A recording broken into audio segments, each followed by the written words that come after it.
Steve Brooks was never content with just one woman, or two, or three. God knows half the women in town could have killed him for being such a womanizer. One did. Well, g'day, and welcome to The Fortress. Have you seen that movie before? God, I hope not. It's a bloody shocking trailer, isn't it? I don't think I've seen that movie either, but the trailer alone. Just what decade do you think that might have been? Here's a clue. Listen to the man's voice again. I think he did every single trailer in that decade. Let's all take a moment. As we know, we are here on a crusade to save pop culture, the age of a megastar. Well, Ariana Grande, we bow down to you. We bow down. What do you think of her new song? I can't tell you how much I love it. I mean, it's just reminded me of how long it's been, months, probably since Kylie's Tension album, that we've heard some brilliant pop music come through. Oh, and Troye Sivan as well. But as soon as this one kicked in, it was like, yes! Hey, but did it remind you of something?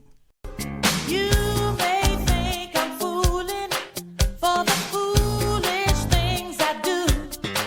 You may wonder how come I love you when you get on my nerves like you do. One of my favourite tracks, Pink Cadillac. As soon as I listened to Ariana's song, I paused it after the first 20, 30 seconds and went, hang on a second. I recognise this. Do you want to compare it? Okay, I'm going to risk copyright here. In fact, I'm not risking anything. I'm going to earn myself a copyright strike by doing this, but it is important. Have a listen.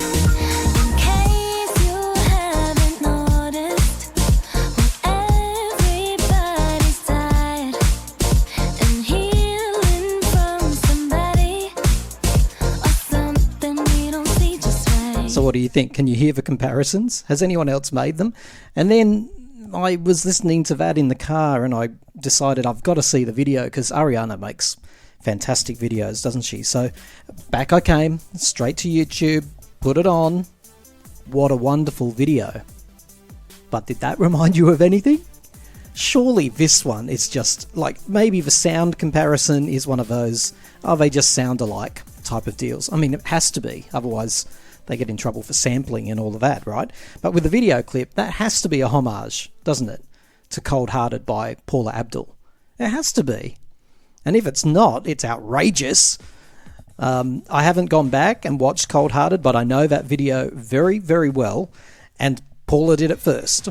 I mean, you've got the prudish, cynical people walking in, lining up, waiting to, judge. And then, of course, the spectacles get removed and the ridiculously over-dramatic faces. Which, by the way, I thought in the video clip for Cold Hearted, when they took off their glasses and their mouths dropped to the floor, I thought there was good reason for that. Because Paula was, doing some remarkable things. I love Ariana's choreography and dancing in this. But when they take off their spectacles and their mouths drop to the floor, you sort of think, why? You're just watching something you could see any day of the week. I didn't believe that part of it. But the tears on the dance floor, it's got to be, doesn't it? It's a homage, surely. It has to be. Has anyone called this out yet? I haven't had time to go and read reviews of this song. Probably getting torn apart because I would imagine Ariana fans are not used to this sort of very, very sugary pop, which is my favourite, which is probably why I love it. This is great, and the video clip's fun. It's great to see Ariana back doing her thing. She's got a great sense of humour in it, as always. In fact, Thank You Next, right? That was referencing some awful film that I haven't actually seen, but apparently it was very much... There you go, actually. There's the evidence. She's referencing back to the 90s with that film, isn't she? I think. Am I wrong? So with Paula, she's referencing back to the 90s again. Anyway, the production is amazing. This one is an earworm. It gets in your head. Welcome back, Ariana. Welcome back. I hope your whole album is as good as this lead single. Now listen, we're about to talk to Simon Fowler. And you're probably thinking, who? Well, get this. He shot the cover for one of Kylie's albums. And plenty of her singles too. I'm not going to tell you which. You can stay tuned and you can hear the stories of the behind the scenes for that. And just what a nice man to talk to, Simon Fowler, a lovely, lovely man. So please stay tuned for that. But it got me thinking about Kylie's next album. Yeah, I know, it was only September, wasn't it? September when she released Tension. And Can't You Leave Her Alone, Tim? Let her do her thing for a little while. Well, no. I want, like many of you actually, I want her to strike while the iron is hot. And I've been really thinking about what I'd like to see her do next. And do you think it's time we had an album with a incredibly cohesive soundscape again, like KM94 or Impossible Princess to a degree? And how do we do that? Because the challenge is always, don't go back to doing teeny boppy lyrics, right? She got criticised for that around Feather, and she was only in her 30s there. And people were saying she shouldn't be singing about dancing on the dance floor in hot pants. Oh, gee, the people. You remember it, don't you? You remember it. If you were there, you remember. It's like, dance floor's the worst song ever. And she was just sort of trashed for, the lyrics mainly. Why is she still singing about this in her 30s? Little did we know. But let me try to articulate this to you, and I don't know if I can, to be honest, because it's just this little seedling of an idea. Like the things she knows the most about, above and beyond the average person. So fame, celebrity, and heartache. Relationships. Because she loves hard, right? And often those relationships end hard. And she knows a thing or two about getting back on her feet after these times. And she has written about it plenty, right? I mean, Lifetime to Repair. Many of the songs on Golden, for example, are about that theme. The PWL days, those songs were bright and happy. Yet they were monstrously depressing if you actually read the lyrics. They were all about love and loss. I'd love to see an album like that. And I think it could be quite self-referential. It could be called Impossible Heartache, for example. And on this album, Impossible Heartache, I'd love to see songs like Flower, like proper, true ballads. Put Yourself in My Place. Like, let's get a great Kylie ballad happening again, because we haven't seen one of those in a while. Like a true, authentic ballad. But let's also keep that theme of heartache and mix it with euphoria. And I'd love one of the tracks on that album, if not the lead single, to be called She Should Be So Lucky. Songs of grief, songs of loss, songs of love, and unhinged revenge. She should have one killer song on there where she just goes a bit Bjork, a bit psycho.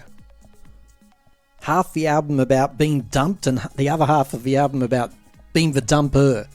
It reminds me of that Whitney. It reminds me a bit of that Whitney Houston double CD. Remember Throw Down and Throw Up? No, it can't have been that. She had a double CD with all the up songs on one and all the ballads on the other. Throw Down and... what was it again? Certainly wasn't Throw Down and Throw Up. But whatever. Maybe Kylie could do Disc 1, the dumper, Disc 2, the dumpy. No. I think I've become unhinged. We'll go back to the original idea, Impossible Heartache, with a track on it called She Should Be So Lucky, with lots of euphoric songs about love, grief and loss. What about that? What do you think? And I've got to say, it's that time again. Start sending me your voice memos again, please. I loved it when that happened. They went a bit quiet over the Christmas period, probably because we didn't have as many podcasts as we normally do, but that email address is timetotalkaustralia@outlook.com. Okay, with all that out of my system, let's walk on into the fortress together. You're about to meet Simon Fowler, the amazing British photographer who's shot so much more than you can ever imagine. I guarantee you that if you've ever bought a CD or a vinyl, you've bought something that Simon Fowler has shot the front cover of. Put it that way. I guarantee you. And also stay tuned, because if you know who Matt Walsh is and the devastating things he said about Madonna recently, well, we have our Neil on to respond to some of those shocking comments. It's great to have your company. Let's walk in together, hey? Well, now you may think I'm fooling for the foolish things I do. Coming to you from the mountain fortress of pop culture.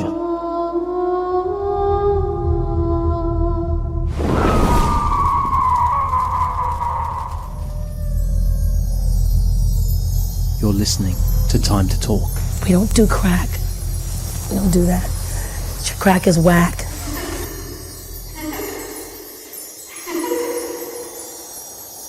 I hate to start this conversation in the most uncool way possible, particularly when I'm speaking to Simon Fowler, who's mixed with the coolest people ever. But I don't know if you're aware, but in Australia at the moment, we're having the highest level of humidity we've ever had. Like, we're used to heat, right? Heat's fine. Really? I can take heat, but I'm literally, this is worse than Thailand. This is terrible. I'm sweating sitting here. So if you can hear me, with the studio, you know what I mean? You can't. Oh, yeah, okay. Yeah, so if you hear the agony in my voice, it's not you, and it's not your stories, okay? It's just an Australian guy sweating. It might be the stories, mate. Don't worry about it. It's nice to meet you, though, mate. Thank you for persevering with this. Simon, while I was waiting for you to pop on the studio, I've done it before, but I've got goosebumps, and I really mean that sincerely. I'm looking through your online portfolio of the album covers, right? Right. I mean, look at it. It's Wet, Wet, Wet, Mick Hucknall, Enya, your friend Sarah Brightman, Human League. Oh my God, the list goes on and on. But it's not so much the names. That's not what I'm starstruck by. It's the photography. You are a celebrity in your own right. You're very respected, held in great esteem, and I don't say that to embarrass you, but you are. You're a photographer to the stars, and people speak really highly of you. How do you go over to Germany to shoot Queen for 10 minutes? Because as I understand it, they were notoriously shy and reluctant in front of the camera. How does it go to 3 hours? That's something to do with your magic, surely, Simon. I have no idea, mate. I've really no idea, Tim. It would be things like... you just, generally speaking, in those scenarios, you just suck it and see. You know what I mean? And one of the things with Queen was that they didn't like doing anything out of a lineup, so it's really hard to sort of. Eventually, I found out, but I just thought, if I get a lineup, if I get a quick lineup and the individuals, I thought, great, I've got my job. But just carried on and on. Fred led it, to be honest, and then so that's what happened. And over the years, as I understand it, I know you're still working with Queen, but did you manage to get quite close to Freddie Mercury, did you? They're hard to get close to be honest, Tim. I mean, it was on the peripheral, I suppose, but... well, he trusted you, though, didn't he? Yeah, I think that's what it was. I mean, there was about three... I mean, you've got Neil Preston, who did a lot of work with him, who's probably much closer than I. You know, I started up a relationship, obviously, in Munich, and they're okay with what I shot. And then I get another phone call to do another shoot on a video somewhere. And I was one of three photographers probably that they allowed in their camp. But I think with Fred always led it. You know what I mean? He was always the one that was full of ideas, bounced around, said, can we do this, can we do that? You know, all that sort of stuff.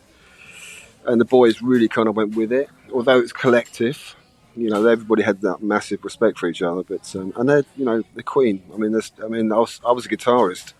I was a guitarist. I was an amateur guitarist. Yeah. And you know, I'm looking at Brian May and thinking, "Fuck, how does he do that?" Wow. Do you know what I mean? You know, and he's got this guy that can make these sounds pop out, and they were all individually really lovely people. So still are.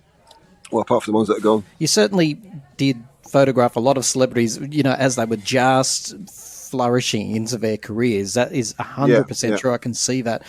And listen, mate, as I'm scrolling through all these album covers, I mean, and many of them are remarkable and so well known to me, a lot of them as well. How many do you reckon you've shot over the years? Because there's hundreds. I couldn't even count them, to be honest. I mean, I don't know. I really don't know. And but even the ones you're looking at there, I might come across loads that I've forgotten about. Do you know what I mean? I'm thinking, oh shit, I forgot. You go, I better add that to the gallery. Yeah. Yeah, absolutely. Yeah, absolutely right. You're absolutely Is it always the case that the one that you put the most effort and planning into is the best, or is it sometimes the more spontaneous ones, the ones that you've done in a No, little so unit? Yeah. yeah, a lot. I mean, a lot of the times, what happened back then also is that. So when I was doing a session, I'd do what you call a magazine look. Then you'd do one sort of mid range, which means a one for me and a little bit magazine, and then one sort of left to field. You think, okay, that's my shot. You know what I mean? That's just me and the artist going for what I've asked them to do, and that's the one I wanted them to use. Probably, it's probably I would have considered it then probably more arty farty or something. And generally speaking, they go for mainline. And So so, we did. for the uninitiated, though, Simon, that's the way it works. Is it you do the whole shoot and you submit them? You don't get to choose which one ends up on the album cover. Sometimes, yeah. Oh, really? Sometimes you get, yeah. I mean, you might suggest, and they might turn around and say, okay, yeah, no, or the artist wants it. That's the biggest pull. Yep. So if you've connected with whoever you're shooting, and you say, look, I think this is great. So I'll give you an example. So we did. Do you remember D-Ream? Do you remember them? Yes. Yeah. Well, on their big one after the hit single, I was working with Pete, and we did this headshot with him and who was this partner? Alan. Was it Alan? I can't think of his name now. Anyway, what it was is we went down to, so this is in days for Photoshop and all that sort of crap. So you went down to big old places like SideQuest, places that were £500,000 worth of computer. Jiggery pokery and stuff, and we worked on the album cover with a face, and on his cheekbone was his partner, and he was the face, and it was like a solarized thing. It looked, for me, it looked great, and Pete was really happy with it. And of course, then he had his hit. Then East West then said, "Okay, we need to, because they're going to capitalise on it." So you went from what I would have called an arty farty shot to a straightforward, smash hits cover. Yes. With Pete coming back in, so they changed it round so that you got one shot, which we loved. And then Pete didn't. It's just not. I just didn't dislike the final one, the pop one, but the other one was so cool in my books and Pete's books that we were just going with the flow of the record company, saying, okay, we've got to go mainstream. You can't go left field. Do you know what I mean? That type of thing happens all the time. Yeah, and that's because they've got a particular image they're trying to present, right? Whatever that happens to be. So they're going to select the photo based on that because it's a product, isn't it? Album covers, Yeah, absolutely. I don't know if so much these days, but certainly back in the day, you're talking to someone who would spend hours in a record shop, a CD shop, and you literally were buying the music based on either you love the artist or the cover might stand out to you for some reason. So I understand they go for the one that was going to have the most pull. Yeah, literally, and most of it would be. It would have been led, oddly enough, from the likes of PWL, who sort of marketed this kind of, that I could make anybody a star. And I remember when Kylie first walked into the studio. I obviously knew Kylie was coming into the studio. She walked in the studio. I didn't even recognise her. Really? 10 seconds. I thought, fuck me, that's Kylie. Because she was so ordinary, walking around. I mean, that was her guise, to sort of walk around the place without getting mobbed. And she got me for about 10 seconds. And no, I mean, it wasn't 10 seconds, it was probably about 2 seconds. But it felt like that kind of realisation that, God, that's Kylie. Because as I understand it, your first encounter with Kylie was to shoot the Enjoy Yourself cover. Is that correct? Yeah. Not my favourite shoot, to be honest. Oh, come on! You're talking to someone who held that in his hands for hours and stared at it. Yes. And if I found any of the offshoots, don't forget the internet now. So what? I can find all the different versions of that cover. Yeah. But back then, you'd have to flick to page 62 of Smash Hits to find, a little extra one. What was it about that shoot that wasn't your favourite? Why? Well, it wasn't. It wasn't. So one of the, I'll probably give you the wrong impression there. She was amazing. Oh yeah. So Kylie, in front, she was one of the first people to walk through a studio, and I thought, fuck me, she's made for camera, and she can really kind of just, flick it on and just connect to that camera. So it was really quite awesome. But I did a whole. It wasn't the session. The session was absolutely fine, but that particular shot was obviously. So because she was like the girl next door kind of run. So she'd been doing stuff, and you probably saw lots of stuff with her and Jace, and very much more girl next door. Then she really wanted to become probably Madonna, vibe. Or a And woman, right? She didn't want to be a with a woman, girl. yeah. 'Cause, I have to admit, around Enjoy Yourself and lots of the photos you took, she did, for a fan like me who studied her every day, she did go from girl to young woman. Rhythm of Yeah, Love yeah. was a whole different Yeah, yeah. chapter. But here, Enjoy Yourself, she was already looking a little bit more womanly than she ever She had before. was. She was. No, that's absolutely true. But within that session, I would have done other things, and for me as a photographer, and she would have come alive, and I thought, God, this girl's really on it. You know what I mean? She was just like oozing stuff out into my camera sort of lens, and so we'd have shot other stuff, and I would have thought, okay, well, this is definitely. I would love to see that on the cover. Do you know what I mean? And then, but I did about 5 sessions after that, and then from that, she, was just playing with wigs, and she was just incredible. But to take I you back loved to her. that shoot, so she walks in, you don't recognise her. I've always been curious. She's off the back of the biggest album, of the one of the biggest albums of the '80s, her debut. Is there a brief? Are you given a very strict brief when she comes in, or do you start making it up with her when she No, comes in? no, it's all. So what they say is they just give you a shout, and they got stylists on board, got all makeup and all that sort of stuff. And what I do is I lay out some ideas on my. I have a little sketchbook. Right.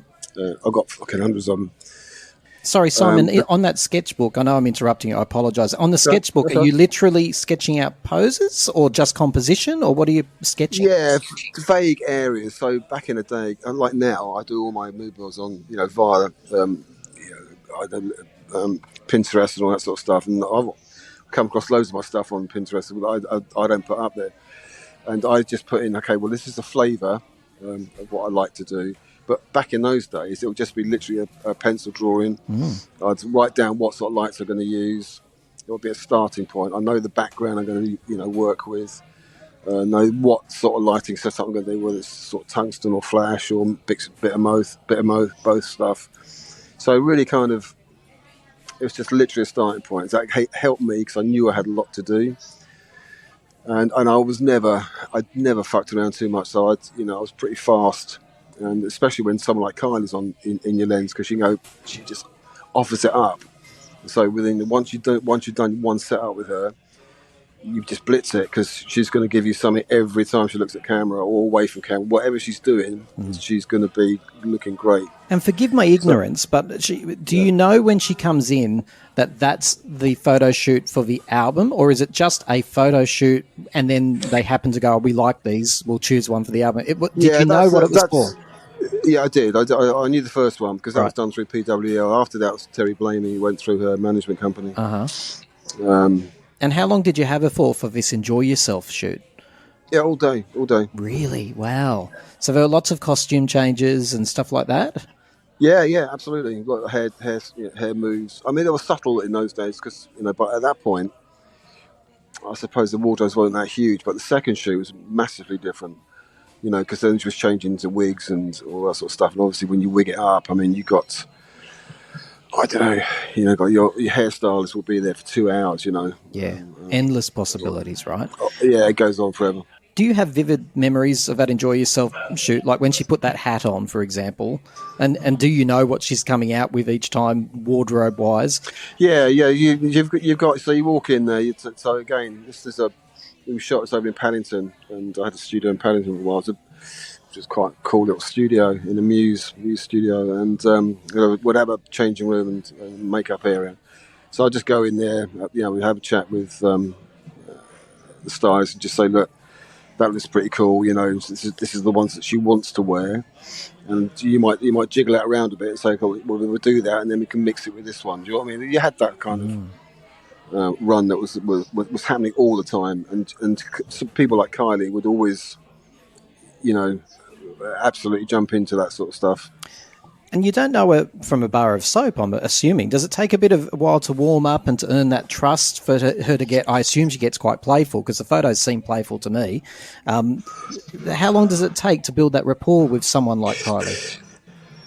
Easy, really easy peasy, and that's what I mean. I mean, she is definitely, she. That's why she's such a pro, really. I mean, she can just, walk into most places and look good. In fact, after when I did on my fourth or fifth session with Kylie. I did some magazine stuff along the way as well on top of that. But and then she went to sort of fashion photographers after that. I was really pissed. I thought, oh fuck, I've lost her, because she was just getting, just into the sort of area which I thought was good. And obviously she, we kind of, when we did, who else? I think it was, we was doing things like lots of cross-process film stuff, which was kind of weird and wacky and a bit contemporary in those sort of days when you shoot an egg and turn it into tranny.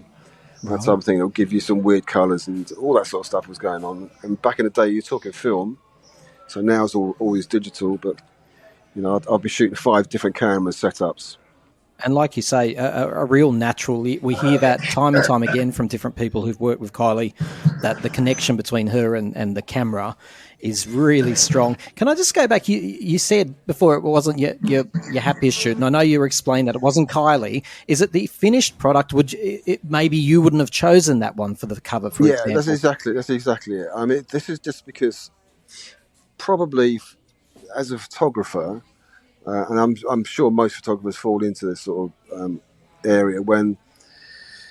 So one of the reasons I was always trying to get away from the sort of white background, clean light and all that sort of stuff, which always looks great. On hindsight, I don't mind it now, but on the time I was doing so much of it. Yeah, I thought, man, I've got to do something different. You know what I mean? And this wasn't like I didn't want to use it particularly as my calling card. I wanted to be much more creative. but Simon, I want you to level with me, right? When you've got a subject like Kylie, she is made for the camera. She knows what she's doing. Even back in those early days, she knew how to flirt with the camera. Yeah.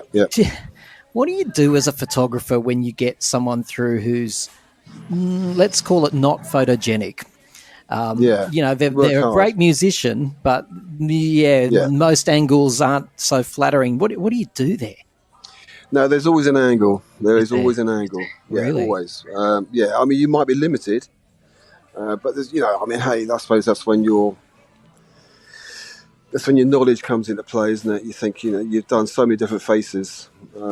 There's always some kind of lighting technique that you've got, up your sleeve, or some kind of, I don't want to call it a trick, but something you've done before. You think, the best way to do that is this. But that happens all the time. And it's always an angle.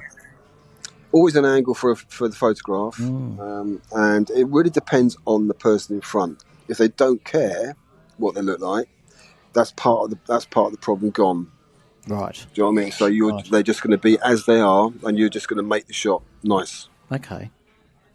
It is an intimate process taking photos of people. I mean, there's an element of vulnerability on the for the subject. There's a lot of trust because you're the one taking the photos. Do you ever feel a connection through that lens, Simon? Like, do you ever feel? And forgive me, I know the British are quite, coy. Do you ever feel lust? Do you ever feel some connection? No, nothing like that. It's all very professional, isn't it? Always professional, yeah. I mean, you might. Nothing like that would happen. I mean, first of all, you don't get the time. Oh, I'm not saying that you'd act on it. I'm just saying that when you're looking at someone intimately like that. Yeah. By the time I meant what I meant by that was that, you might say. So we did. So Sarah Brightman, who I've known since she was 17. I worked with her first when she was 17, and then a few times. Then we did Starship Trooper, then Big Old Gap, and then I constantly did some work for her. So we did the stuff. It was gold leaf all over her body. So she would pretty much starve herself because she knows she was going to be pretty semi-naked. But you can't get into the route of saying lustful because you won't look at your image anymore. So you really do have to step back and go, what's looking good? Right. It's an artistic endeavour. I get it. You have to do that. You really do have. Otherwise, you might as well just do something on some dodgy porno thing or something. I don't know, all that crap. Well, your work has never bordered on that, from what I can see. Hey, is it true that you photographed the Jacksons? Is that correct? I did, yeah. With Michael when he was part of the Jacksons. What was that like? Tell us about that. Where was it at? That was that was the weirdest session. That was probably one where they didn't listen to me.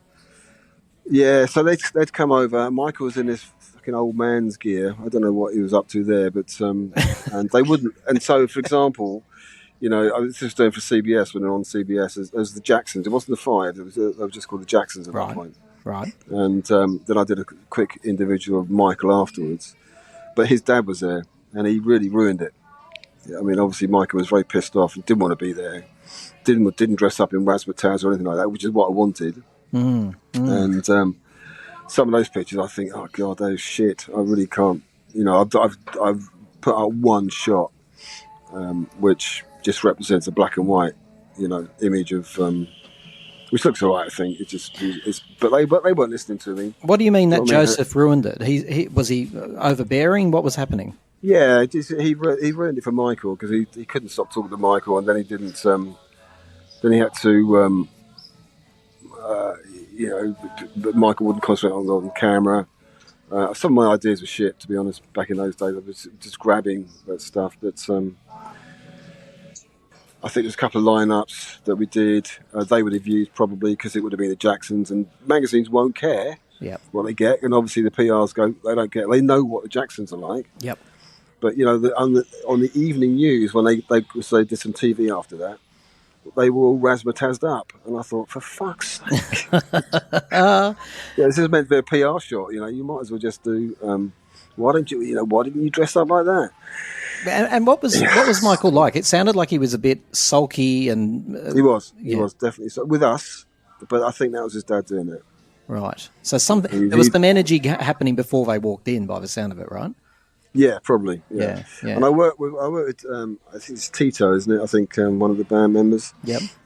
He did the band called 3T, and which I worked with, and he remembered me. Oh. And I thought, man, really? I didn't believe him, to be honest. Yeah. But and I'm talking like 10 years later. Wow. So. Can I tell you some of my... there's so many photographs, and I encourage you to go to simonfowlerphotography.com and have a look at Simon's archives and album covers. It's all divided up beautifully, but the ones... There's so many that stand out, but I love your photos of Mick Hucknall when he was very young and even after that. I just think they're so of the time, aren't they? Early 90s, late 80s. What was it like shooting him? Yeah, Mick, I shot him a few times after that, but he was a lovely guy. I mean, again, he was. I suppose it was all about Mick. Do you know what I mean? He was the guy, although he was with Simply Red. He was the one. He was the spokesperson. He was the guy with the voice. And I suppose the bottom line. But he had that. With a handicap hat and stuff, and he had a really classic, cool-looking face. I mean, obviously it's changing a bit, but at that point, I thought he looks great through camera. So he really did, and I loved the fashion that he had back then, the hat, and he almost looked like a poet from back in the days, the Tudor dynasty or something, right? Yeah, that's right. That's right. Michael Hutchence, you shot Michael Hutchence. What was that like? Yeah. Great, he's a lovely guy. Lovely guy. In fact, he mentioned Kylie at that point, and he was just talking about it, and I thought, oh, okay. Then a couple of weeks later, he was going out with her, and I thought, oh, what is that? Was obviously going something was going down there. And he really got into it. Some of the photos you've got there, like he's doing high air kicks. He wasn't shy, was he?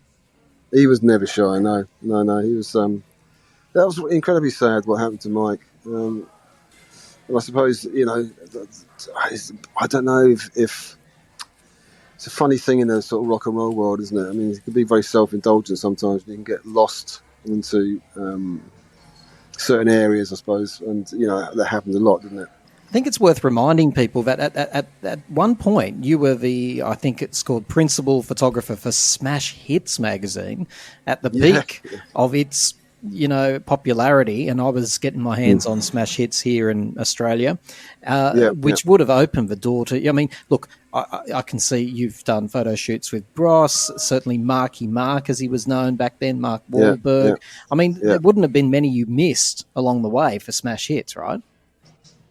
No. I mean, there's a handful of us shooting for. I did loads of covers, but again, it was one that this is when I was talking about earlier that. you do this kind of glam light, white background glam light run, and the smash hits at that point that's all they did. They if they wanted the front cover, it's going to be clean cut. Your art is looking really pretty, all that sort of stuff, which is fine. I don't, again... And for I think some it's reason, so much- always kicking towards the camera. Not always. Yeah. I'm exaggerating, but there were a lot Jumping. of those. kicking, jumping, screaming, laughing, whatever you're doing. You're appealing to it the was all- teens, right? So we wanted fun and high energy, right? So what are you going to do? You do. Yeah, You do. yeah. Absolutely right. I've got to say, Simon, one of the most remarkable photographs going back to Kylie that stands out for me was when I was waiting desperately for Better the Devil You Know to come out. And this you were referring before to when the wigs came out, and I assume that's this. The cover of Better the Devil You Know, I can't tell you how many people, like my sister and girls who hadn't been interested in Kylie before, looked at it and went, A, is that Kylie? And then B, she looks unbelievable. She was just looking up. I don't know how you did it, but that is one of the most iconic photos of Kylie for me, when she's just looking up. I think she might have a headband on. Yeah. Can you tell us about that shoot? Was it on the video set? I can. No, so this is on the studio. Right. She's laying on a table. That's all she was. And we shot. This is when you did conversion film. So there was a neg. We used to thing called GPF Kodak thing. We used to convert it into a transparency. So you could do that through your color lab, and you had this kind of quality that came out. But yeah, again, this is when I'm talking about Kylie crossing over into what you'd class as a womanhood area. When she really sort of went from Girl Next Door through to a much more of a She knew how to work the experimental camera, look. though, right? She just More than She ever. just went for it. Yeah. And Yeah. so that was that one. Yeah, I remember it well. And she was literally laying on a table. She was laying on a table. I never would have Yeah, guessed it that. looks like it. Yeah, it looks like from the shot, from the top, isn't it? But Yeah. again, this is the trick of the light and the trick of the And I'm not going to camera. lie to you. I've tried to copy that exact composition with many people over the years, like different Oh, yeah. friends and family and stuff like that. Yeah, I've Awesome. said, and I've never had them lying on a table. Maybe that's where I'm going wrong. Yeah, well, there you go. No, I'm giving it away now, so you can go do that. But I mean, what did you when she came out though? After doing the Enjoy Yourself shoot, and then you did some more after that around like smash hits, other things. But when she came at that era, out with the wigs and the look and the fashion, were you as gobsmacked as the rest of us at this new image? No, because again, so when you're in these sessions, again, you're going back to stylists and all that sort of stuff. So you've got this rack of clothing and stuff, and they could be messing around in the changing room, and you could walk in and have and you were chatting away and stuff like that, and you could just really say, "I love that," and it could be a different direction. And Kylie obviously was very much into moving away from that Girl Next Door. And playing with this kind of womanhood area. Does it make it more exciting to shoot though? Because you realise that, oh my God, Totally. she wants to do something daring and she wants to do something different. Does that make your life exciting? Oh yeah, totally. Yeah. It's just like when you. So we did a shot with her. I think they used it for one of her programs when she's got a hand up and she's like. I know it well. That's the front cover of the Enjoy Yourself Tour program guide. Yeah, that's the one. So we did like three And it's the things. same bra as from the Enjoy Yourself album cover, I think. Anyway, that's just a It thought. is. I think it is. It might have been at the end of that shoot, and I thought, well, this is looking much cooler. And in fact, it was that shot I thought would be great for the album cover. Wow. Okay, hang on. Let me just I know you describe asked this to the me, but people you who just don't know. reminded me. So where she was in her career there, imagine everyone, if you know the Enjoy Yourself cover, and Simon has just said the one that ended up, like, this is Kylie with wind in her hair. She's got a denim jacket, I think, something like that from memory. Yeah. And look, her midriff is showing, and she looks much more rock than pop. That would have blown minds.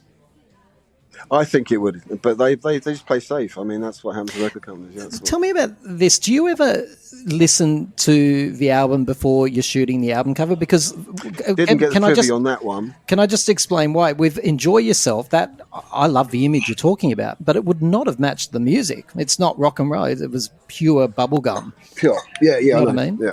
Yeah, I do. And that's where the record company would say, well, that doesn't fit. At the moment, that doesn't fit. But So, sometimes you get to hear the record, and does that inspire the photograph? yeah. Right. Yeah, definitely. Yeah. Definitely. Have you, did you shoot any other Kylie album cover? Rhythm of Love wasn't yours, as I understand it.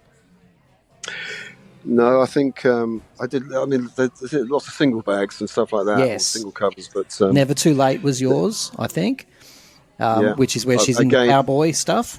yeah. Yep. That's cool. Well, again, you see, even then they cropped it into. So there's a shot on my site, I think, which is what I would have. That's how I would have shot it. And that's how I would have liked to have seen it. No, it's much more mid. Right. And I think on the single they cropped into it. But there's one on the back Again- cover of the Never Too Late 12-inch single, and sorry to get really technical, where Yeah, maybe... no, well, you've probably seen stuff that I haven't seen. So Yeah. I'm going to be honest here. I mean, lots of stuff got printed up. So I'm probably not privy to half this. Well, I probably just haven't noticed it. So Yeah. you're probably, if you're a hard-nosed core fan, Yeah. you know what I mean? You're going to see things that they printed up that I probably think, oh shit, yeah. They were cute That's what I'm photos, though, the cowboy ones around Never Too Late. They really were. They were very cute. Yeah, I mean, it was just one of those things which I thought would look good. And I know that when I spoke to the stylist, Kylie was well, they were talking about doing a cowboy hat. I thought, okay, well, we'll do a guns up shot. Do you know what I mean? Yes, yeah. That's the kind of look you think. Oh yeah, that's And it flowed into the video clip, and it was all very consistent. I liked that. Hey, can I ask? I've been dying to ask this, but retouching, and as they call it, photoshopping these days, this is common, right? All of us have the phone, comes out, we use filters, and poor any. I worry about teenagers because any blemish, any pimple, it's gone. Any scar. When you shot these stars of the 90s, 80s, and all these album covers, and it was all on film. Let's take the Enjoy Yourself cover as an example. Like, do you retouch, or is that exactly as we see it? Yeah, exactly as you see it. Wow. They might have done something their end on the art side With the if colour, Kylie had maybe. asked. Yeah. Yeah, maybe on. Again, with Kylie, I mean, there wasn't much to do. Do you know what I mean? She was always looked great. You hit her with some nice light. It wasn't much to do. End of. I mean, nowadays, I probably don't do that much retouching on youngsters. It's more on the maturer side that you might tidy up something.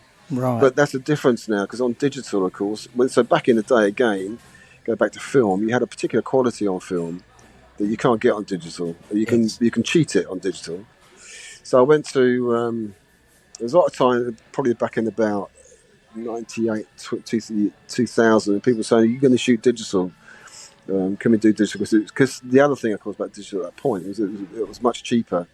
So if you this is what happened on film. So part of your budget, you might go and spend $2,000 on film. Because by the time you've shot it, processed it, printed it, scanned it, taking it back into digital, you spend a lot of money.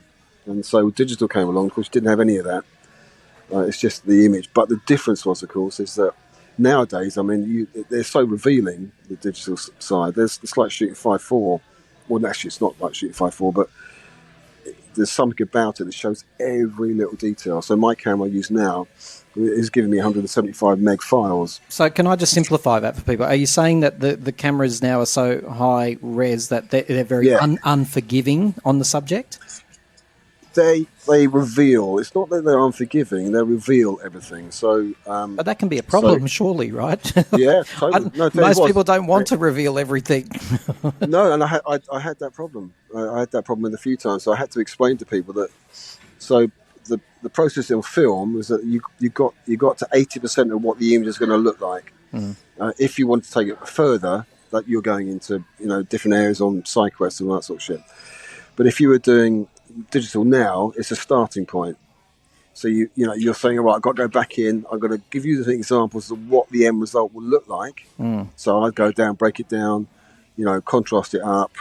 I've got tricks and all that sort of stuff like all of us have. And then you present them what you think would be roughly the final image. And pretty instantaneously. Because can I just sorry to interrupt you, but back in the day, I assume you did a shoot with Kylie, and then she wouldn't see the product for a little while. But now, is there a screen where it shows them pretty much instantly what's going on?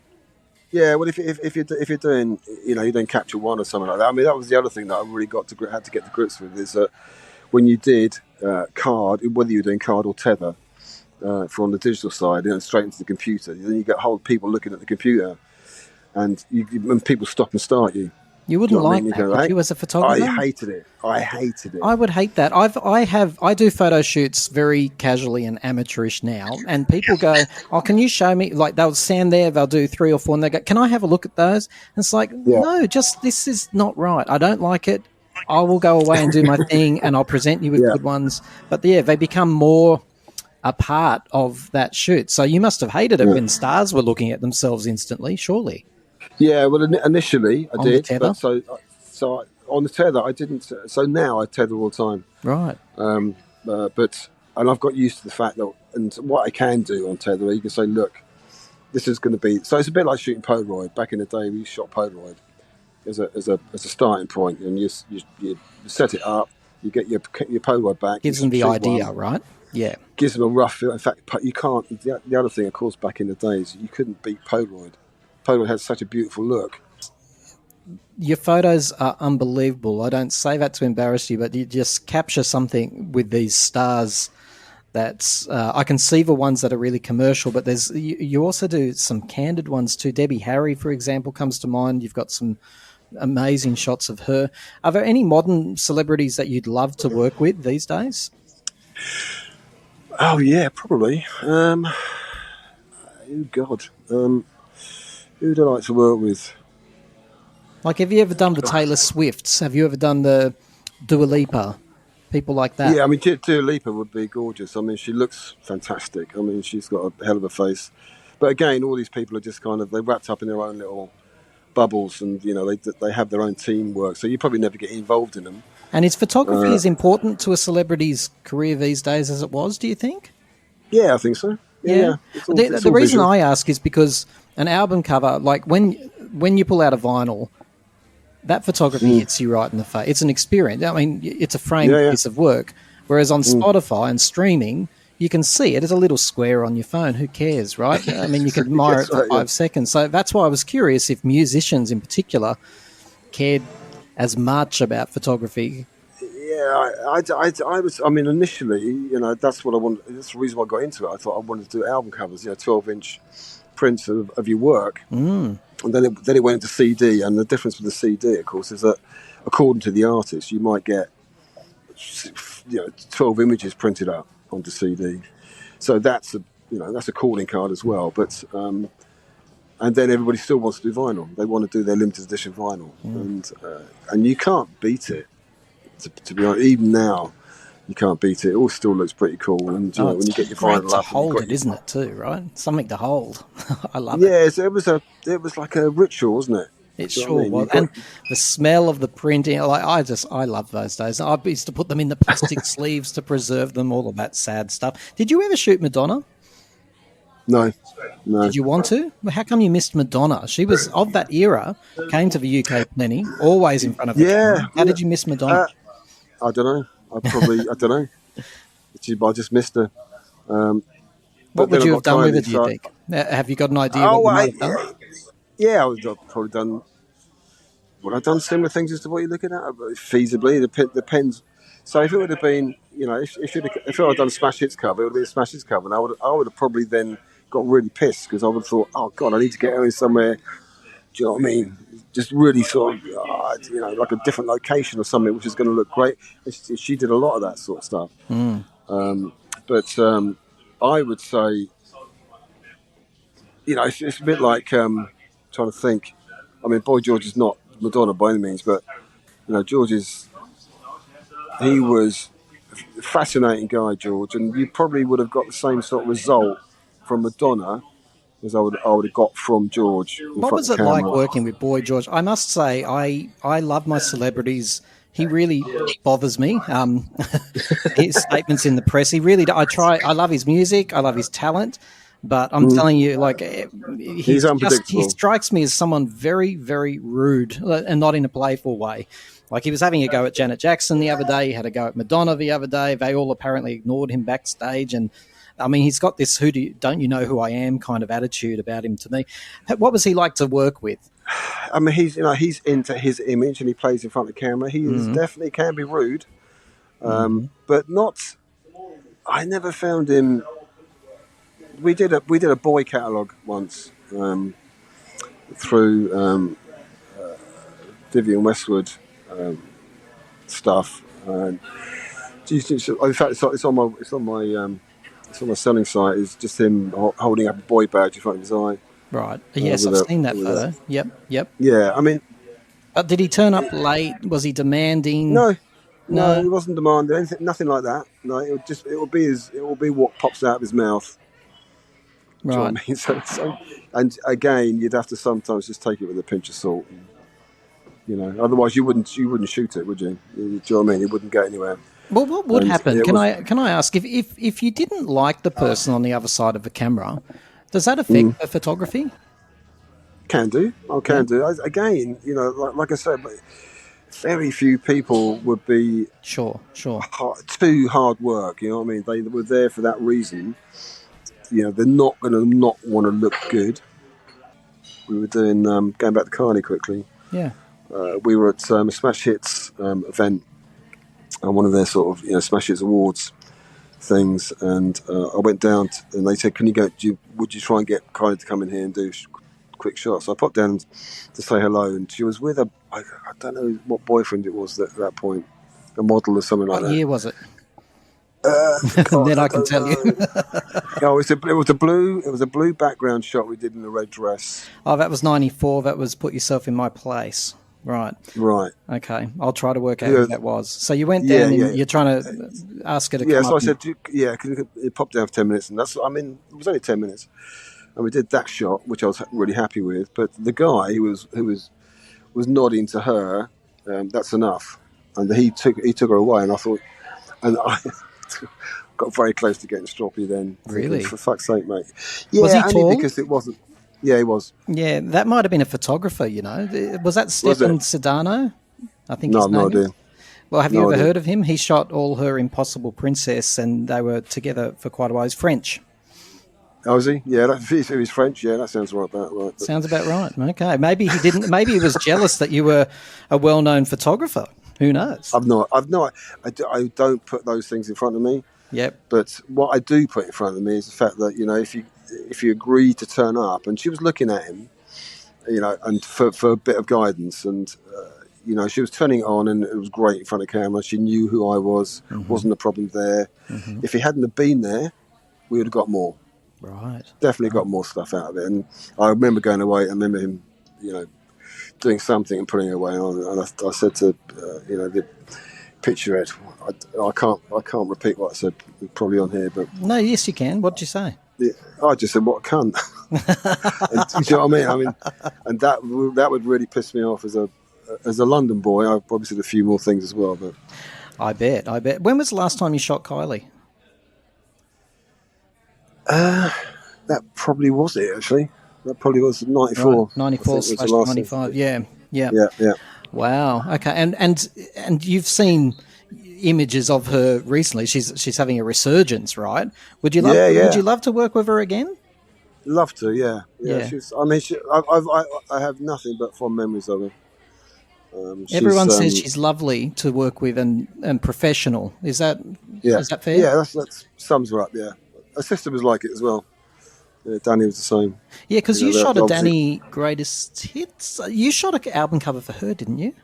Yeah. I did Love about and 3 or Kisses 4. in the UK, I think maybe. Yeah. Yeah, I can't remember which ones it was now, but Right. yeah, we did. I mean, we did her when she was slightly fuller, and then then she hooked up with the actor. Who was the actor guy she married? Julian McMahon. Yeah, that's him.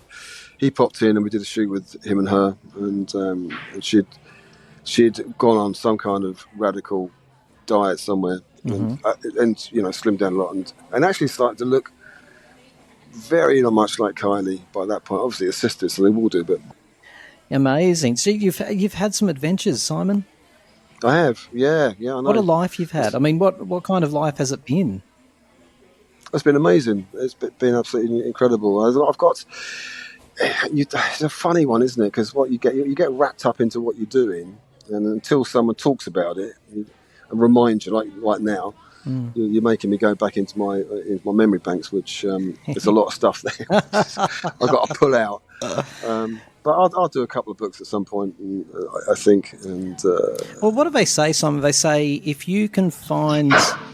There's a much more eloquent way of saying it, but basically, if you find a job that's your passion, then it's not a job anymore; it's just a way of life, or something like that. Definitely a way of life. Definitely a way of life. I mean, I still pick up the camera. I'm even getting shots on my iPhone. Do you know what I mean? Which I never thought I'd do in the first place. You go in the park and you go, well, "That's not." I really can't help doing that. Do you know what I mean? And I often say, "Shit, I need my real camera here." But you can't do that. Do you know what I mean? It's and I'm still shooting, so I still love it, and I'm still working with my son. We're also excited to talk to you, Simon, because you're in the fortress of pop culture. I didn't welcome you in. You're in the fortress right now, and we know that you shot nearly every one of the people in the stable of PWL. You know, there was Bananarama. I know that you shot Siobhan when she moved off to Shakespeare's sister, and all of them. Rick Astley, Jason Donovan. What was Jason Donovan like? He's apparently a really nice guy. I'm going to be honest with you. Most of the Aussies that I meet are just really down to earth. Yeah. Well, do you know what I mean? You are a breed that it's no pretension. They don't here. care. There's no pretension. No, there really isn't. There really I'm nodding isn't. my head, and we're hard workers as well. Like that's truthful. Like Australians are. People that we love our outdoors and all of that, but most Australians I know, we're hard workers, put our head down, and yeah. Again, Jace, just quickly on to Jace. I mean, Jace went from that kind of pop star, glam pop star thing, and that because we did it through Richard, his management at the end, Richard East, and shoots, and he went moody. In front of camera, and it looked great. You know what I mean? I was really chuffed with that. But we get some much more sort of earthy kind of rock and roll looking stuff. But and I can't. Jace was one of the nicest geezers. Simon, was there a difference when you were shooting the UK pop stars? Because there's an instant knowing when you meet someone from your homeland to the US stars like Tina Turner. I know you shot her. Vanilla Ice, when he must have been in the UK, and you've already talked about oh God, Vanilla Ice. Oh God. Oh man. Tell me. No, I can't. Well, you can tell me something. You can tell me oh God. Yeah, sorry, that was a bit of a giveaway, wasn't it? He turned up, and what can I say about him? I think sometimes I think on the American front, this is not all Americans, but I think they get a lot of encouragement to be more than what they are. Oh yeah, and sometimes you can get pulled away into that, and sometimes you believe all the shit that you're hearing, whereas people like Aussies and Brits don't get into that pull.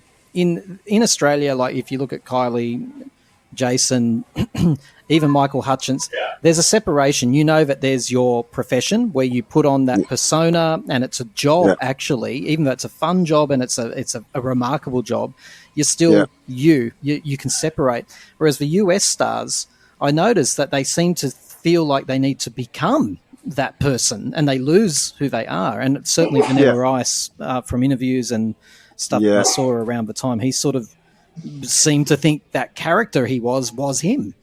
Yeah, that's exactly it. And that was borderline funny. That's the problem. Did he insist on bending over and giving you the rapper's fingers? Yeah, and then he'd say, "Oh God, you're going to get me going." He'd say things that, "I got a new move," and he'd do this move, and he'd go, "What's new about that?" Do you know what I mean? I've got a new move, and then he'd do something, and he'd go, "Where's the new move?" Yeah, exactly. this is on podcast, so you're gonna fucking let that one go probably. But I'm just saying I'm sure now he's obviously come out of that kind of run, and you must get at a point if you leave the area, you must probably think to yourself, "Well, man, I shouldn't have done that." Do you know what I mean? Yeah, totally. You And understand what you're up to. and I think that's a good point when you're in a different country too.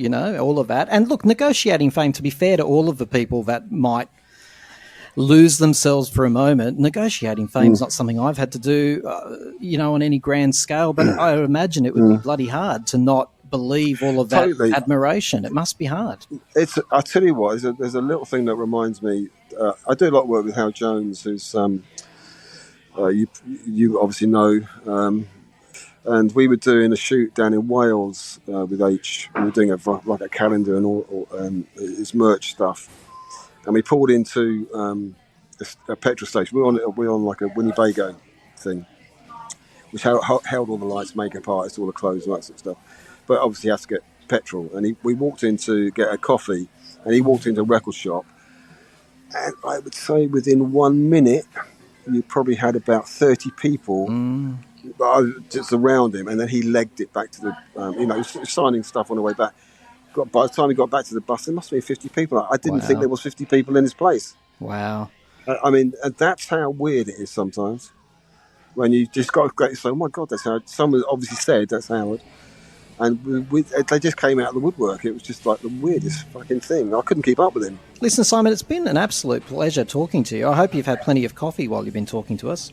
I've had one. I'm going to have one more after this. But I'm sorry about all those emails doing all silly things and all that sort of stuff. Oh, mate, no, that was my fault. But look, I hope that you've enjoyed spending some time reflecting on this amazing Yeah, no, career. it's been great. Thanks, Tim. I really appreciate it. And I'd also, again, just like you to know that your pictures bring a lot of pleasure, and there's so many memories. You must have heard that from fans before. These album covers mean a lot to us. I don't, to be honest, Tim. I'm outside of having these sort of conversations, which I don't, to be honest with you, do a lot of.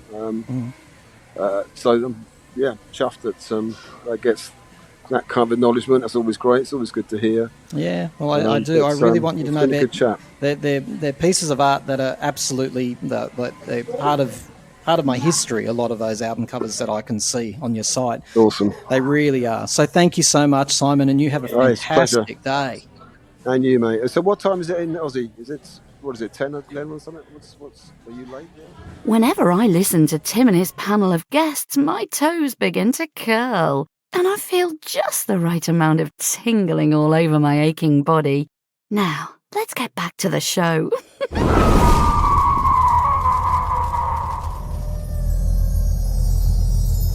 You're listening to Time to Talk. Now, for those of you who haven't heard Richard on the show before, by the time the celebration tour is over, he will have attended 109 Madonna shows in his lifetime. How does that make you feel, Richard? It's quite amazing, Tired. actually. I can't believe when I look back on the tickets and everything, and I've got all the tickets, all the programs, and I look back on them, and it's just I've got some amazing memories, and I've made some amazing friends. I have to ask, did you see some of the comments underneath our last chat? Which, by the way, if you want to listen to Richard's initial chat, I think it's called The Most Respectable or Refined Review of Celebration Ever. I think that's the title. Go back in our archives and have a look. But Richard, underneath the comment section, there were many people disputing that you saw 109 shows. Are they just jealous? I'm sure there is. I mean, when you think about it, it's quite amazing. But I mean, I've seen every show, so it's not like I've just been a fan over the past couple of years, and I've only seen shows what she's done, because obviously I wouldn't have been able to rack up that number. But when you've been seeing her since 1985, it's quite easy to add up that number. And yes, it's jealousy. But Richard, you have nothing to prove. Now, have you heard of somebody called Matt Welsh before? I haven't, no. That's fine. Because you are here to respond to some criticism of Madonna and the celebration tour. What I'm going to do, with your blessing, is play you some excerpts and just get you to respond right from the heart. Does that sound okay to you? Well, I think you know I'll respond from the heart, so I don't have an issue with that whatsoever. No, you absolutely are a man who is full of heart. Let's have a listen to clip number 1. Now, there's nothing wrong with a 65-year-old singer going on tour. Aretha Franklin was still performing at the age of 75 before she died. But a 65-year-old woman should perform like a 65-year-old woman. Classy, refined, mature, dignified, dazzling with a beautiful vocal performance rather than relying on sex appeal.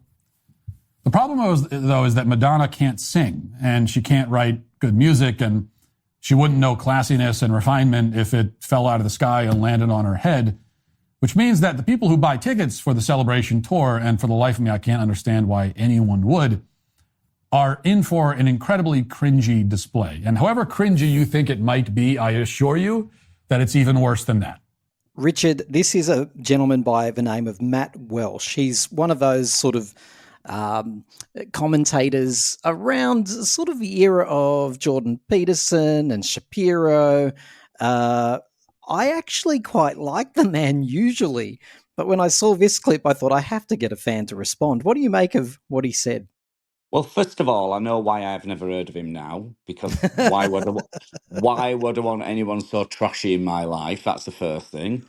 Secondly, I noticed he plays on her age quite a bit, and her age doesn't come into it. Just because she's 65, does that mean sex finishes? So when we get to a certain age, then does our sex appeal just dry up like a prune? You know, I mean, I hope mine doesn't, but there we go. And Richard, Also, if I can just interrupt you there, I've been watching Matt Welsh. He doesn't normally comment on pop culture, by the way. It's politics. He's actually the maker of a film some of you might have heard, a documentary called What is a Woman? And he was the one that stalked different professionals around the world, scientists and university professors, and pushed them on that question of what is a woman. Some people might go, aha, I do know that guy now. But I'm telling you, if there's one thing I know about him from listening to him on podcasts and watching his stuff, he's emotionally immature and he is very sexually repressed. I think he embarrasses easily. So interesting that you note that he might have a problem with people in their 60s having sexuality.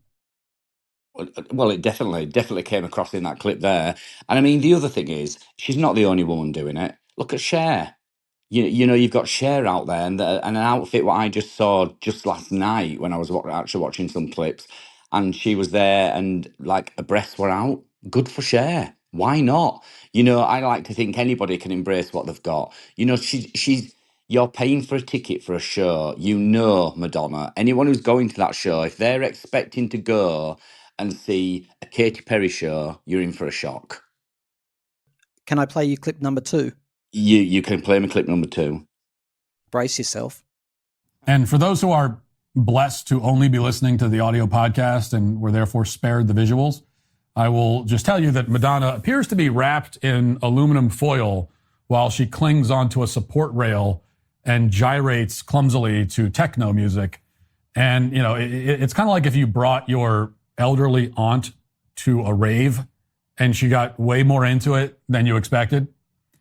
It's an embarrassing sight to behold, but also oddly fascinating in the same grotesque way that, you know, you might gawk at roadkill while you drive by trying to figure out, like, is that a raccoon or a fox? What is that?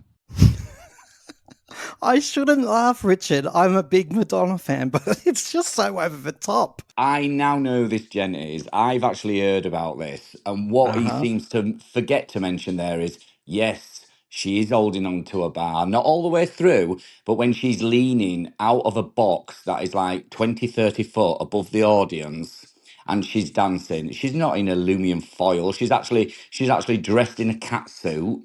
And she's actually up in the air, flying quite fast over the audience, going backwards, forwards, side to side.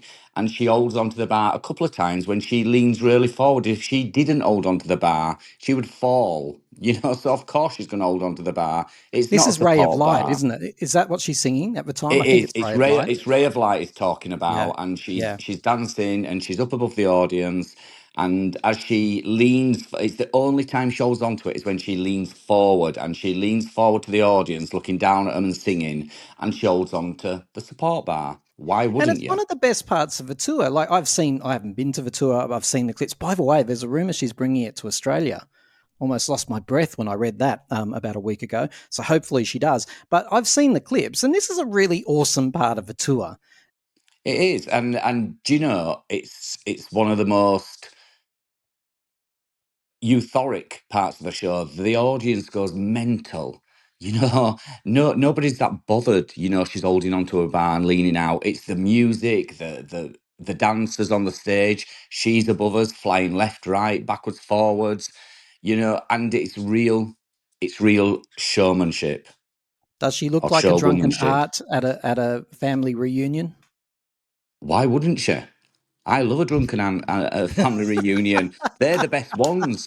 Who wants the boring aunt sat in the corner with a sausage roll? Come on. Good stuff, Richard. Good stuff. Okay. Now, in case anybody's going, this is aging crap and I'm turning it off. Well, he's got something to say, and this might be the only thing I have some tendency to agree with him on. Let's have a listen. Now, as for the ageism claims, let me just say one thing. We are not an ageist society. We are the opposite. We are an age-denying society. And that's how you end up with 65-year-old pop stars and 80-year-old presidents and a Congress filled with people who took office sometime around the War of 1812. Now, you say you agree with that bit. Look, I can't tell you, Richard, how many people I've had on this show about Kylie, Madonna, Cher, any of them, any of the greats, and say, oh, it's ageist. It's all ageist. Let me just start off by saying that Cher, Madonna, Kylie, Cyndi Lauper, any of those people in that ilk are the walking embodiment of evidence that there is no ageism. Ageism is a systemic thing. Can people say ageist remarks and have all of those ladies been subject to ageist remarks? Absolutely. Agree with that. But I'll give you 77 million reasons why Madonna is not subject to ageism, systemic ageism. 77 million US dollars the celebration tour has taken. Yeah. Give me a break. Are we really saying that this woman is a victim? Don't even get me started. I can see what you're saying, but I mean, he was very quick to actually point out her age. He was very quick to point out her age. And what he forgot to say is these people of a certain age, they've worked their ass off to get to that age. They've worked their whole career. They have worked through it. That's why they're of a certain age and they're actually up there still. It's because they don't just sit back and let the younger generation take over. They love what they're doing. And you can see, I mean, I've said before, I'm not a Kylie fan, but she's worked her ass off just like Madonna has. And Cher, there's no stopping her. There's no stopping that woman. She brought a Christmas album out this year. It's like we're going to roll her out every Christmas, but good for Cher. She's going to be the new Bublé, isn't she? She's going to come out at Christmas, and here we go again. She's going to be like a cracker. God, I hope not. The new Mariah. I heard that Mariah was a bit upset that Cher might be the new queen of Christmas. Well, exactly. But, Madonna, I don't care what anyone says, and I know I'm a Madonna fan, and I am a massive Madonna fan. I wouldn't say I'm the number one Madonna fan. I'm sure there's people out there listening to this saying I'm more of a fan than he is. We are all Madonna fans in our own right. However, she has worked her ass off for her career. I also agree with what he has to say about we live in an age-denying society. I don't know why we can't say Madonna is, what is she, 65? 65, yeah. 65, full stop. Yeah. All the Madonna fans I ever speak to go, she's 65, but she's 65. However, funnily enough, it's her fans who are the most ageist people that I've ever spoken to because they can't stop mentioning her age. You're not speaking to one now because I never mention her age, and you can ask anybody who knows me because her age to me is just a number. It doesn't mean anything. Do you think she's the victim of ageism, though? I think people like to throw her age in there, especially when she does anything like when she's why dressed is that ageism? in a certain And way. sorry, I'm not meaning to be rude, Richard, but that is exactly his point. Because people say she's 65, all of a sudden the finger gets pointed at them and say, "Oh, you're ageist." Actually, no, she is 65. That's truth. That's not ageism, right? She is, but on another point, if she was 25 and she was doing the exact same show, would we be having this conversation? Would this conversation be even be had? No, it wouldn't. It would be I don't agree with you, acceptable. Richard. When Miley Cyrus came out, she was younger than 25, I think, and she came out and did the twerk, and she was wearing plenty. Everyone said she was half naked. She wasn't at all. She was wearing like a swimming costume, basically, what I see at the beach every day. And people made a big fuss about it. It's a conservative bias that people have. It's not an ageist bias. And so I don't agree with you. If someone else came out doing the same stuff in the same outfits, in the same breast enhancing costumes, they'd probably get criticism too.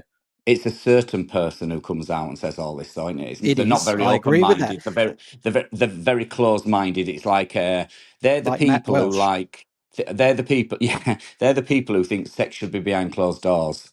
Not on the And beach like you, right? yeah, yeah, and like and a lot of these people. I mean, I'm not now getting into sexism, but it sounds like it's going to turn into this. It's like if this was a man doing it, would anything be said? If it was a man up there dressed in chaps, having the time of his life, nothing would be said. That'd be Oh, I acceptable. can't disagree more. There was some guy up there with chaps not long ago, and everyone was freeze framing it, going, "Oh my god!" No, don't agree. I think it's Little a Nas prudish. X. It's a prudishness rather than just It don't agree is. that it's It is a ageist or sexist. prudishness. It is. Yeah, yeah. It is. And like I said, the ageism thing, they do while we're saying there's no ageism here, while they do like to point out her age, but why shouldn't a 65-year-old woman come on stage, show who she is, be proud of her body? She's worked for that body, and why shouldn't she come out there? And if she wants to be sexual, let her be sexual. Couldn't agree more. But if there was a system in place saying she's not allowed, that would be ageism. But there is no system. She's out there doing it. So actually, her tour is the evidence that there is not an ageist system in place. Well, would it be ageism? What was that? Because would it be ageism? Because let's go back to the Blonde Ambition then. Yep. There was a system in place there saying she wasn't allowed to do the things she was doing. Yeah. We're Well, only saying this because she's 65. again, I think you've just sort of contradicted yourself. When she was in her 30s, Blonde Ambition, and she put her hand in her crotch, she was threatened with arrest. So That's she what I'm wasn't saying. 65.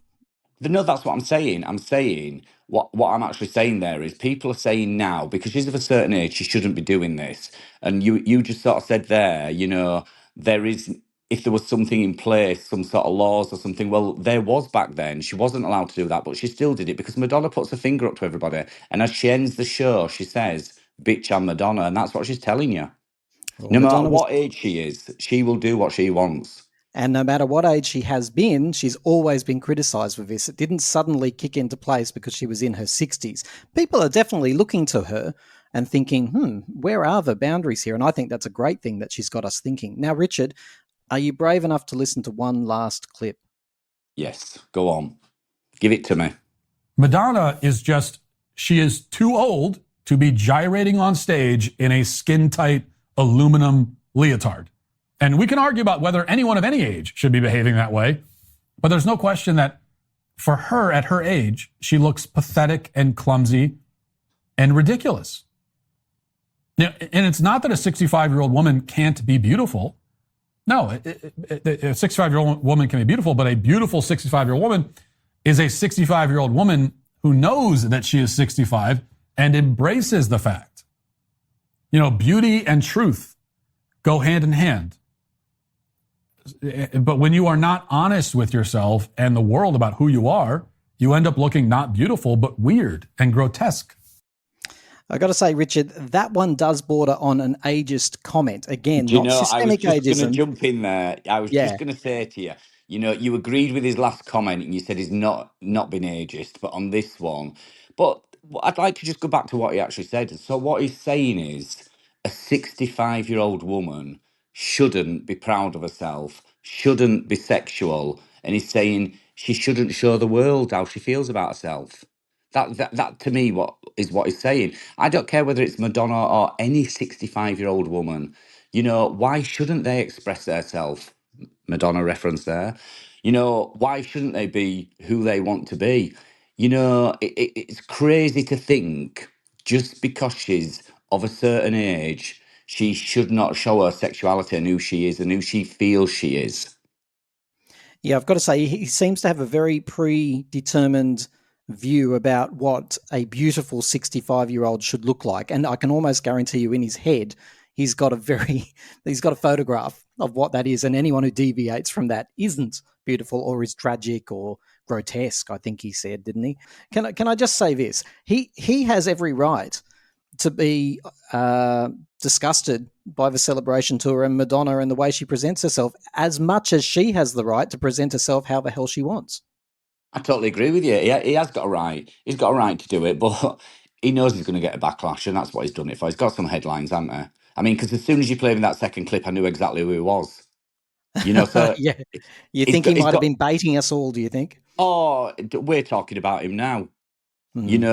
He's just pushing like Madonna pushes. He's just doing the exact same as her. So he's doing the exact same as this 65-year-old woman who he thinks should be sat at home doing a crochet and doing a knitting. He's doing the exact same thing as she is.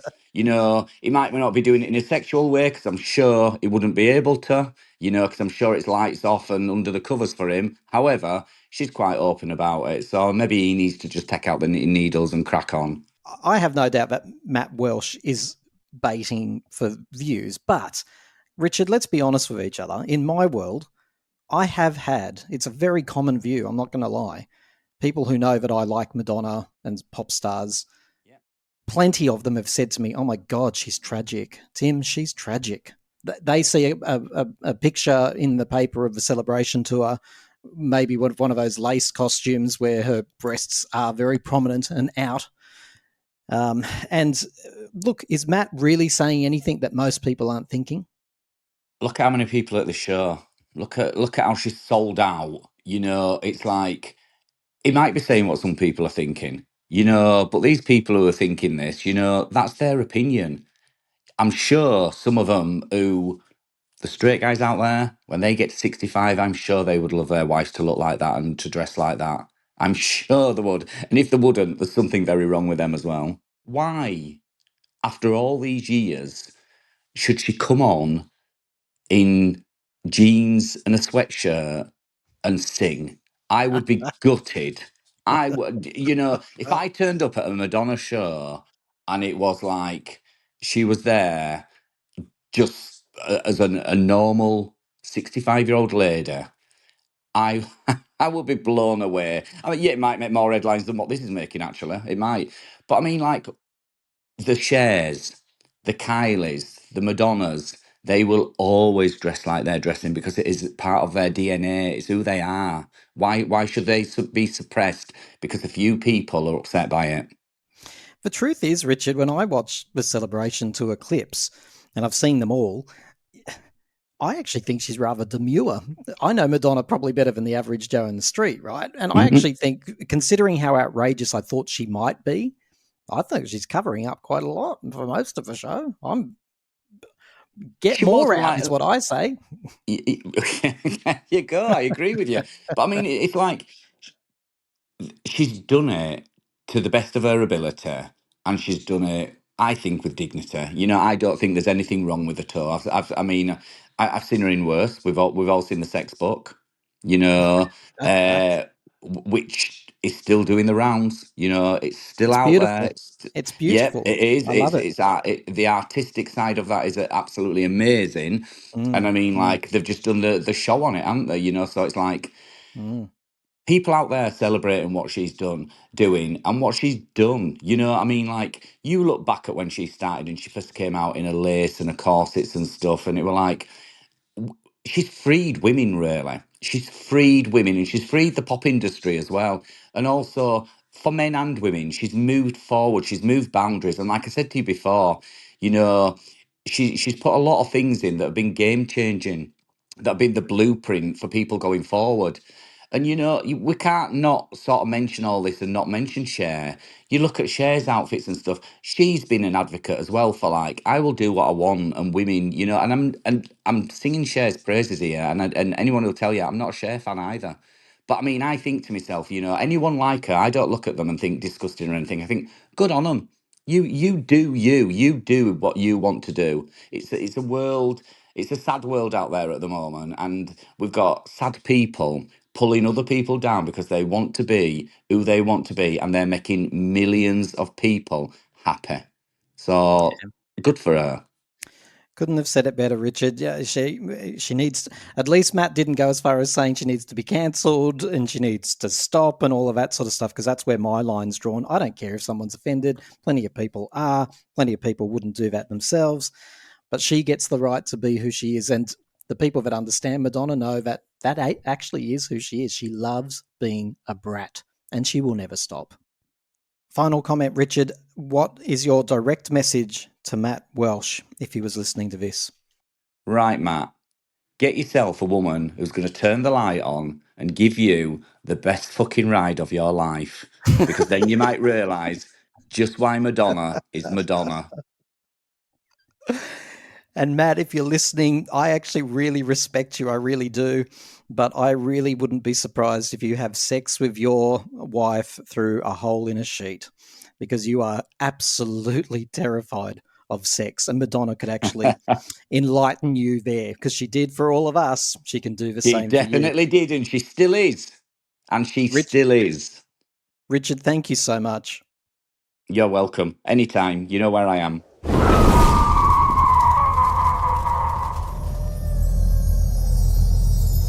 You're listening to Time to Talk.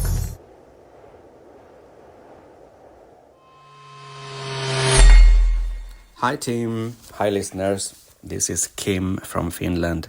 I was just listening to your latest episode while I was out with my dog, as usual.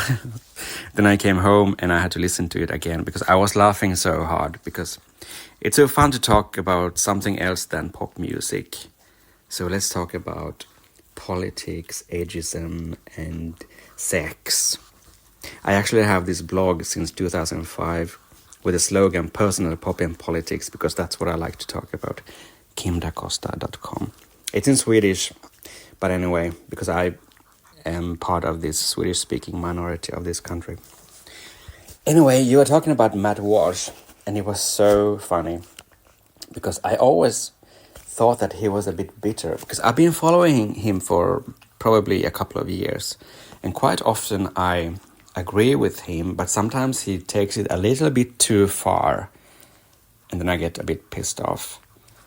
But I realize now that he's not bitter, he's sexually repressed. You're so right. You really nailed it on this one. And you can imagine how sexually not repressed, but deprived or frustrated or suppressed I am, because I've been single for about 5 years and I don't do one-night stands. Which probably has to do with the fact that when I had my first sexual experiences, let's say, it was right at the time of the AIDS crisis. Actually, right at the time when Madonna released her Erotica album, and I was so scared. It was a death sentence back then.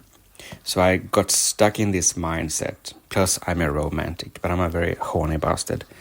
So if anyone wants to help a brother out, drop me a line.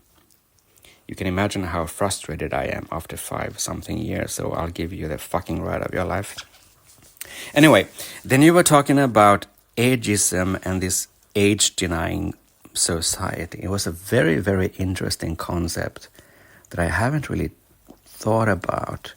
And I have to analyze this a little bit more, because I always analyze things before I talk, because then when I talk, I know that I'm right.